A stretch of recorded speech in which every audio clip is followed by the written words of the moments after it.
Estamos em sua casa, estamos no seu coração. Somos Ângelos TV, a televisão católica.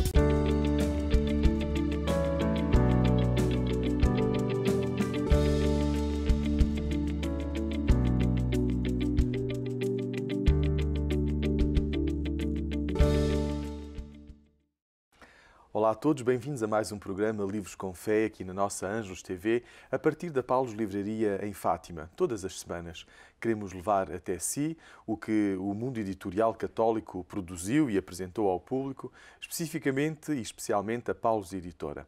E também, como de costume, teremos neste programa um convidado que nos vem falar um pouco de si e das obras que tem publicadas com a Paulos Editora. O convidado desta semana é o Dom Manuel Linda, Bispo do Porto e administrador apostólico do Ordinariado Castrense, isto é, Bispo das Forças Armadas e de Segurança Pública em Portugal. Estou certo que não vai querer perder esta conversa. Dom Manuel Linda é Bispo do Porto, está connosco hoje, é convidado do nosso programa e também administrador apostólico do Ordinariado Castrense. É natural de Paus de Rezende, da Diocese de Lamego, doutor em Teologia Moral e presidente da Comissão Episcopal das Missões e Nova Evangelização. Com a Paulos Editora tem publicado as duas obras Quero Acordar a Aurora e Paz e Futuro da Humanidade. Sr. Dom Manuel Linda, muito obrigado pela sua presença neste programa. Obrigado, Sr. José Carlos. A Igreja prepara-se para viver o Sínodo dos Bispos sobre os jovens e sobre o discernimento vocacional. E no nosso programa gostamos de conhecer os autores, quem está por trás das obras que são publicadas pela Paulos Editora. Como surgiu e como despertou e como reconheceu a sua vocação? Boa pergunta. Foi um processo natural. A minha família é religiosa e desde pequenino estava habituado, de facto, ao contacto com a dimensão religiosa e quase sobrenatural. E, portanto, foi quase instintivo que nasceu em mim a ideia de ser padre. Curiosamente, não nasceu a ideia de ser padre diocesano. Comecei por pretender ser padre missionário, ligado aos vicentinos. Da mesma missão ad gentes. Exatamente, Congregação da Missão. Porquê? É para realidades humanas que elas funcionam assim, como a vida é. Havia lá dois rapazes na minha zona de origem que tinham um porte muito seleto, muito simpático, e eu achava que, de facto, gostava de ser como eles, que eram muito mais velhos do que eu, bastante mais de idade. Curiosamente, depois nenhum deles se ordenou sacerdote. E, a dado momento, disse à minha mãe exatamente que queria ser como eles, ir para o seminário deles, que era em Felgueiras, ali na zona do Minho, que agora pertence à Diocese do Porto. E a minha mãe, muito prosaicamente, disse-me: olha, filho, se quer ser padre, temos um seminário aqui na nossa terra, não vais assim para tão longe que nem sei onde é que isso fica. E assim, pronto, perdeu-se um missionário.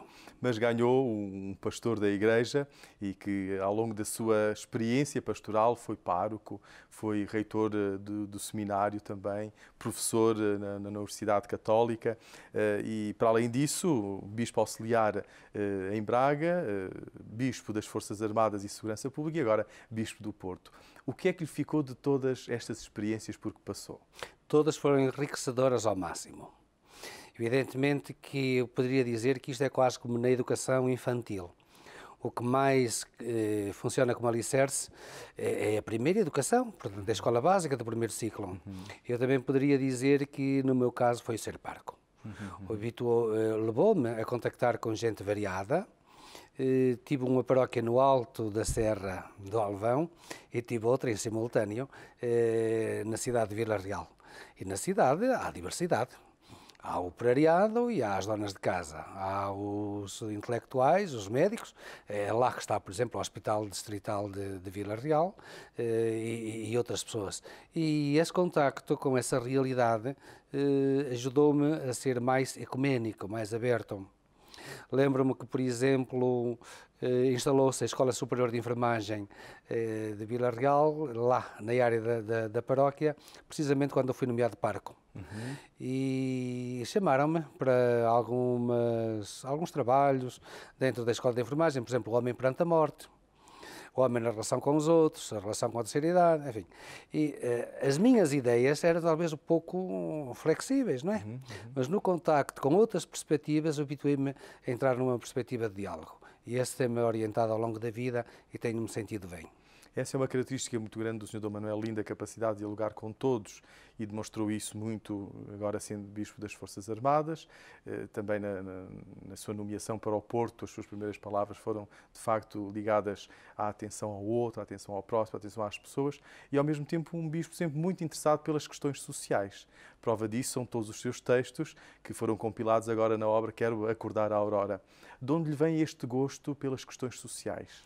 Bem, da própria formação. O meu âmbito de formação académica depois da licenciatura em Teologia, digamos, a continuação de estudos que nós dizíamos na Igreja de segundo grau e depois do doutoramento foi feita nesta área social. E, portanto, já tinha essa sensibilidade, mas a continuação dos estudos obrigou-me a maior sensibilidade. Claro que não se trata aqui de um estudo científico, daqueles que publicam manuais, por exemplo, ainda tenho um em suspenso, a Faculdade de Teologia quer publicar, portanto, manuais que cubram todas as áreas do saber teológico e foi-me confiada a moral social, ainda nem sequer começou e não sei quando é que vai começar. De qualquer maneira, trata-se de pequenos textos mais divulgativos do que propriamente de uma reflexão original, mas que procuro conciliar o quase anedótico, o trivial da vida, aquilo que é comum, com depois aquela posição que é de sensatez devida ao magistério da Igreja.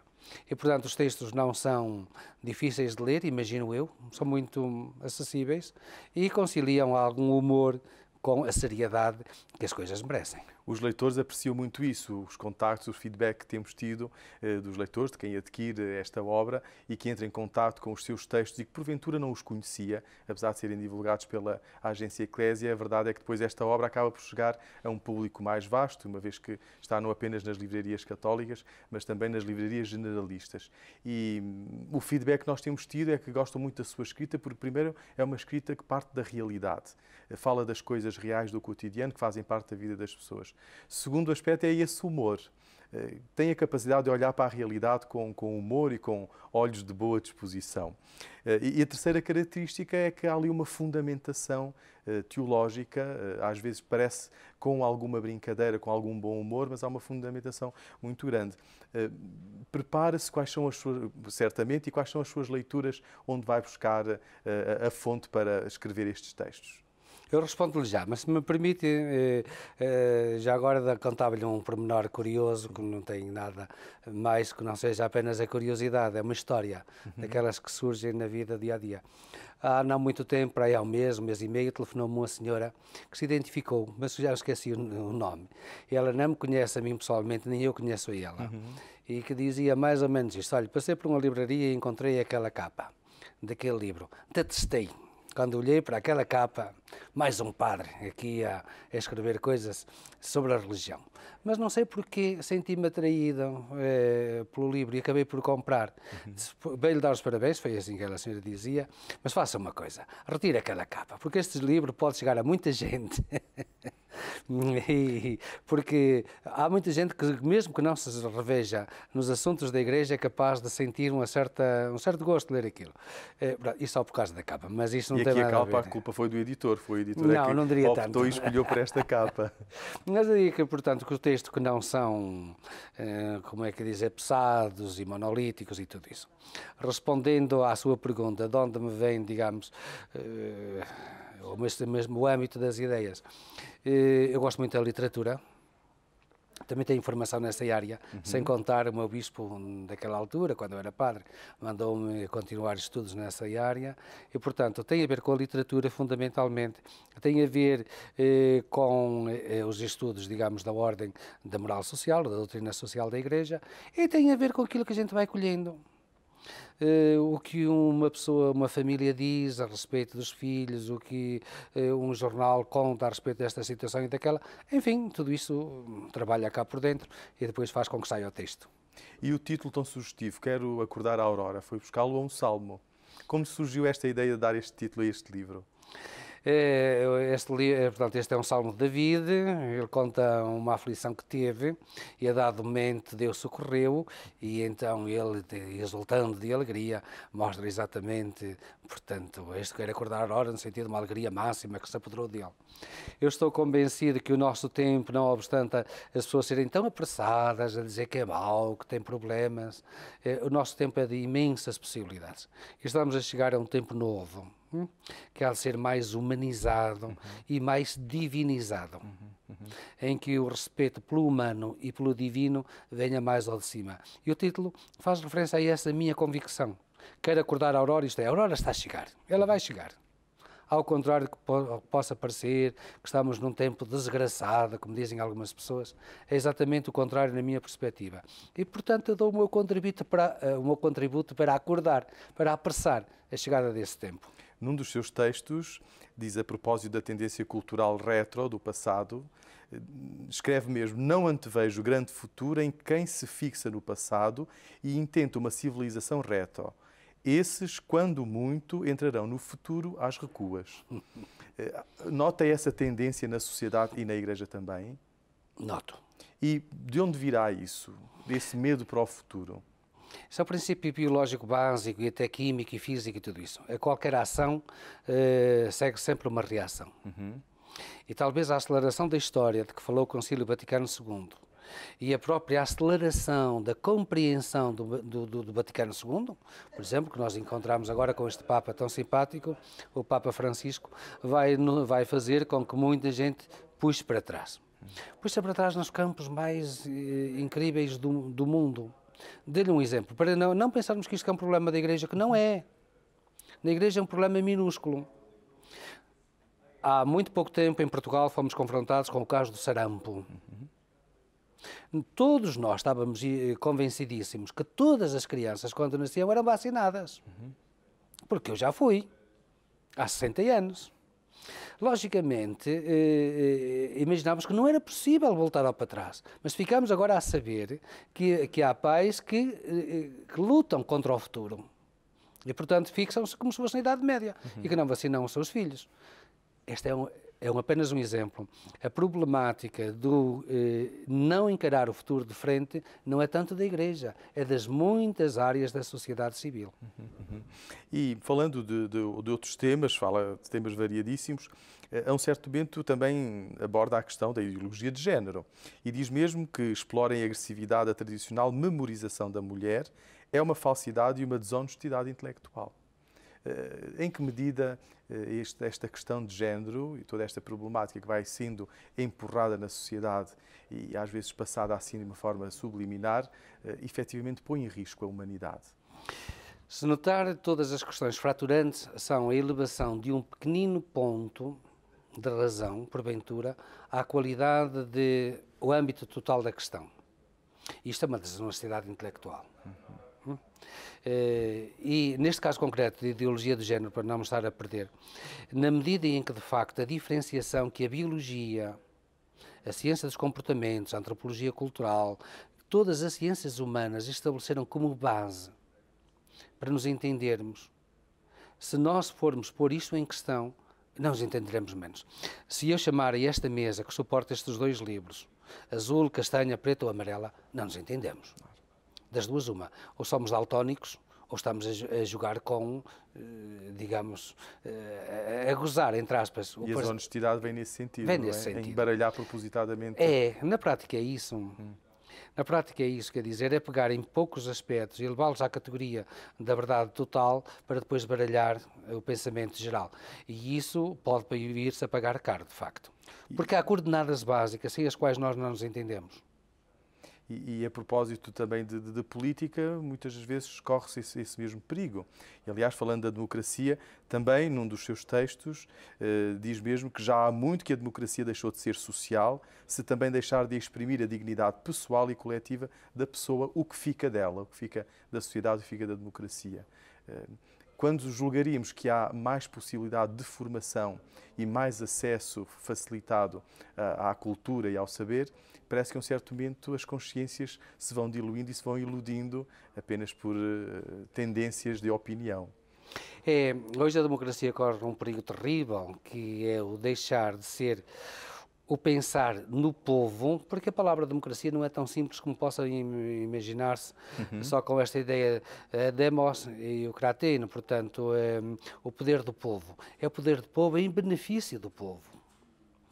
E essa é a democracia material. É, ao fim e ao cabo, a estrutura, defender a todos, é verdade, mas defender de uma forma especial os mais frágeis. Ora, hoje, o que nós notamos é que a democracia está apenas um mero jogo de votos para ver quem tem a maioria. Depois é preciso pagar à maioria que elegeu. E então já não está presente a preocupação da defesa do humilde, do povo, do frágil, mas está a preocupação apenas da giga-joga dos números para ver que de facto só tenho mais um e então possa formalmente governar em detrimento do outro que teve menos um. É preocupante. Não quer dizer que os nossos homens e mulheres que servem a política e concretamente em Portugal, que não sejam pessoas com preocupações dos mais simples, pelos mais pobres e tudo isso. Mas têm de entrar neste jogo, que é hoje o jogo da política formal, e muitas vezes são as grandes empresas, o grande capital económico, são as grandes estruturas que impõem as suas regras e a democracia será cada vez menos a defesa do povo. E mais a defesa da economia e dos interesses económicos. Que é outro dado. É que hoje, se formos ver o peso da economia nos governos, na prática, tudo joga à base da economia. Direitos humanos, promoção cultural, a educação libertadora. Educação libertadora, não é apenas instrutora do pensamento único. Tudo isso está em segundo ou terceiro, ou não existe. Em terceiro lugar, ou não existe mesmo. E tantos outros temas podemos encontrar nesta obra, Quero Acordar a Aurora, temas muito variados sobre a sociedade, sobre a Igreja, e ficaríamos aqui horas e horas a conversar sobre eles, mas o tempo não se compadece e temos que avançar para a outra obra, Paz e Futuro da Humanidade, que também aqui foi um congresso que organizou, enquanto Bispo das Forças Armadas e da Defesa, e este livro é as atas desse mesmo seminário, e que foi apresentado pelo Ministro da Defesa, o Dr. Azeredo Lopes, e que foi uma iniciativa muito apreciada, porque juntou pessoas de vários quadrantes para falarem precisamente sobre a paz. Como surgiu essa ideia e que feedback teve depois a partir das atas desta obra publicada? A ideia nasceu exatamente desta necessidade de trazer os temas éticos para o contexto daqueles que mais sofrem com eles. Neste sentido, um militar, um polícia, um guarda nacional republicano, em determinadas circunstâncias, de facto, entre o cumprimento da lei e o seu coração, ele tem de fazer um raciocínio quase instantâneo. E, portanto, se tiver boa formação ética, poderá fazer um bom raciocínio com mais facilidade. Se não tiver uma boa formação ética, porventura terá mais dificuldade.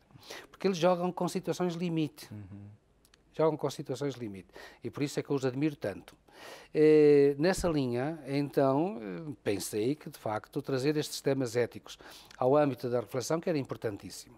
E este foi apenas o primeiro. Pensava dar-lhe continuidade. Já havia até um assunto para este ano, 2018, que era a liberdade e a libertação.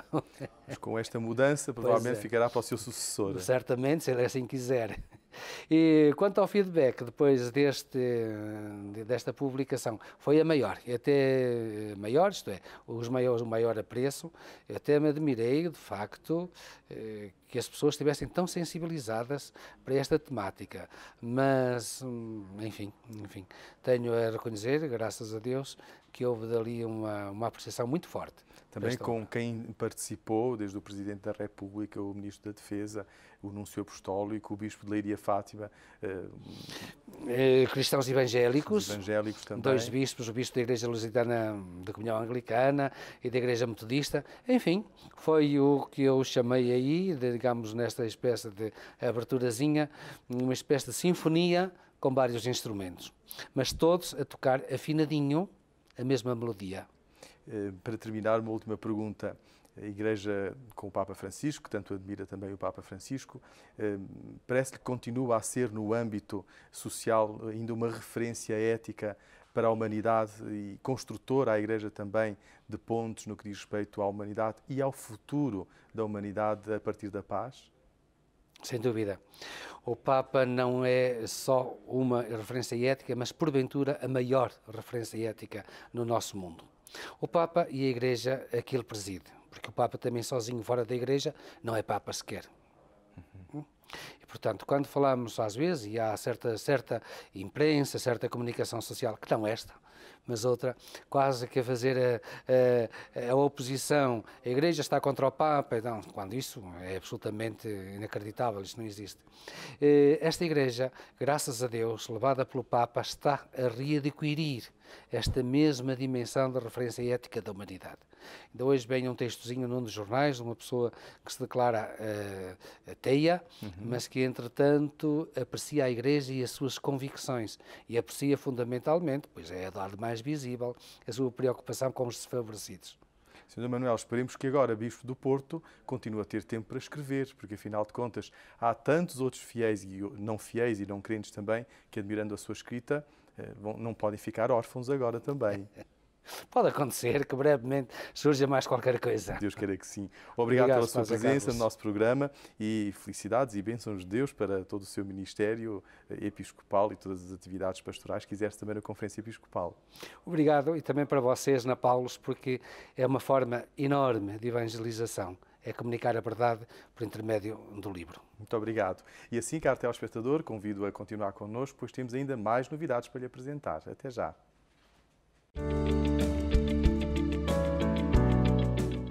Chegou o momento de vos apresentar algumas sugestões de leitura e neste programa todas elas são 3 sugestões da Paulus Editora, editadas pela Paulus Editora.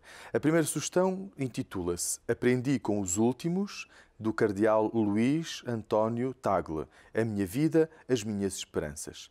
Este é um livro-entrevista conduzido por um jornalista, Gerolamo Fazzini, e também por outro jornalista, Lorenzo Fazzini, que fizeram esta entrevista ao cardeal Tagle. O cardeal Tagle é arcebispo de Manila, nas Filipinas, é um biblista muito conceituado, neste momento é presidente da Caritas Internacional e neste livro-entrevista ele fala-nos da sua experiência, da sua vida, como descobriu a vocação, o que é que Deus quis dele. Ele inicialmente estava a estudar medicina e iria seguir uma carreira dentro da medicina, mas Deus teve outros planos para ele e, de facto, o chamou ao sacerdócio, entrou para o seminário e depois toda a sua formação, como foi sendo tecida e como foi correspondendo aos desígnios de Deus. O cardeal Tagle é, neste momento, uma voz com muita autoridade no âmbito bíblico, pois ele é biblista de formação, mas também no âmbito pastoral. É um homem de uma sensibilidade ímpar, de uma proximidade para com os mais pobres, os mais necessitados. É uma voz que denuncia os males neste mundo também e ele está muito na sequência do pensamento e no magistério do Papa Francisco.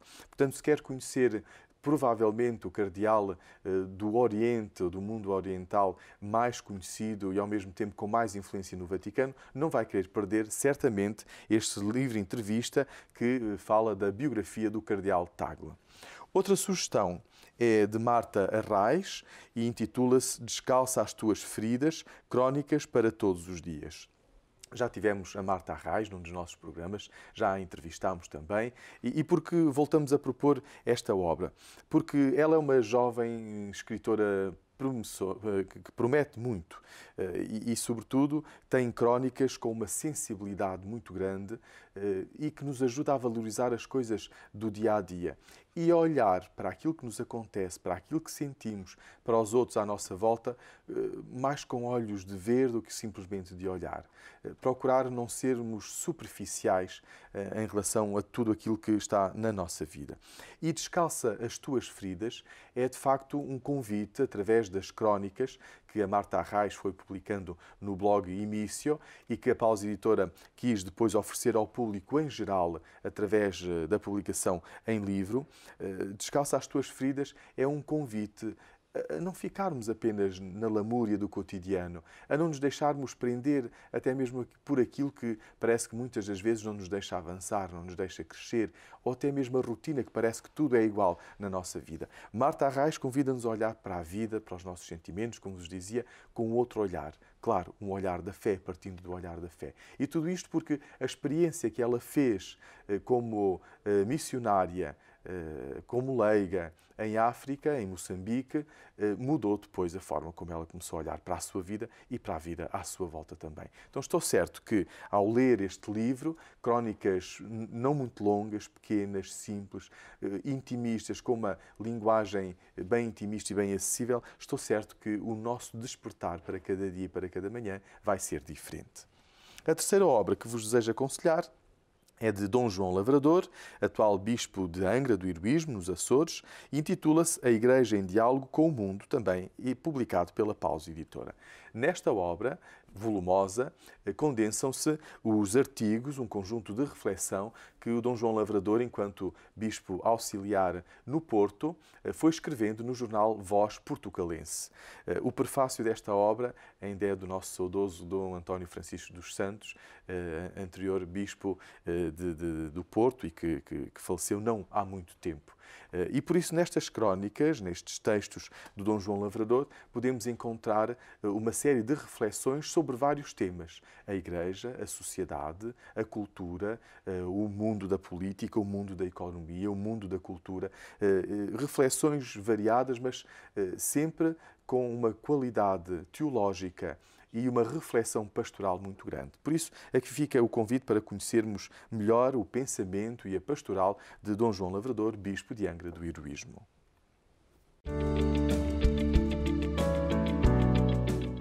Queridos amigos, mais um programa que finda aqui na Ângelos TV, Livros com Fé, que esta semana quisemos levar até si nesta belíssima conversa com Dom Manuel Linda e apresentando também várias sugestões. O convite é que nos possa visitar agora numa das nossas livrarias Paulos, em Lisboa, em Fátima, no Fundão, em Ponta Delgada, em Benguela, se estiver por Angola e se nos estiver a ver também aí.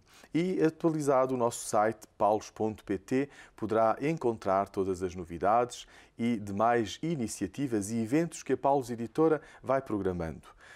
Visite-nos, quer nas nossas livrarias, terá não só livros, mas também objetos religiosos e alfaias litúrgicas que poderá encontrar e, ao mesmo tempo, encontrar algum presente que seja útil para oferecer a algum amigo, a algum familiar que disso está necessitado. A todos desejo uma boa semana, uma semana abençoada e até lá boas leituras, porque um bom livro é sempre uma boa companhia.